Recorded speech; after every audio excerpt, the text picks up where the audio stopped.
আমাকে না দিয়ে ভাইরা এগুলো কি খাচ্ছে, তো এগুলো জানার জন্য তো ভিডিওটা দেখতেই হবে। প্রথম থেকে বলি, আমি কিছু কাজের জন্য আজকে গেছিলাম সোনপুরে। সকালবেলা যখন বেরিয়েছিলাম তখন কিন্তু রৌদ্র ছিল ঝকঝকে, কিন্তু আসার সময় ওয়েদারটা খুবই খারাপ ছিল। অটো আসার জন্য দাঁড়িয়ে রয়েছে, এদিকে তো ঝোড়ো হাওয়া বয়েই যাচ্ছিল। তারপর দেখো কিছুটা বৃষ্টি হয়ে গেল। এখন যেতে হবে বাড়িতে এসে তো আমি অবাকই হয়ে গেলাম। দেখলাম আমার এই দুটো ভাই আর আমার ভাই মিলে এখানে গল্প করছে। আমি বললাম কি করছে এরা?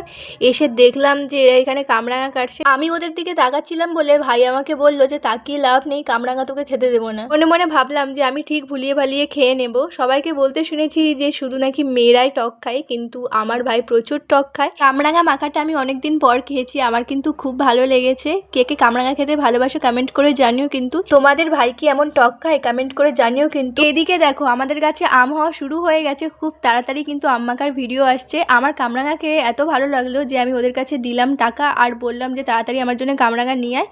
আর ভাবলাম যে কামরাঙা মাখা করবো তো তোমাদের সাথে শেয়ার করি, তার জন্য ওদের কাছে এগুলো দিয়ে দিলাম।